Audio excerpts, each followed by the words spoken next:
The Toyota Camry's been the best-selling car in America since 2002.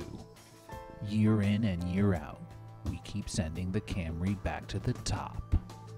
Isn't it time we took a closer look? The Camry is more sensible than arousing, says CNET. The Camry is not the most exciting vehicle, says Motorpoint. Would I buy this Camry? No, says an unemployed female graduate student. Isn't it time for a change? Isn't it time for something American under the hood? Left Lane News states the all-new Malibu is substantially longer than the Toyota Camry. America likes longer. You know what we're talking about. So who you gonna drive in 2008?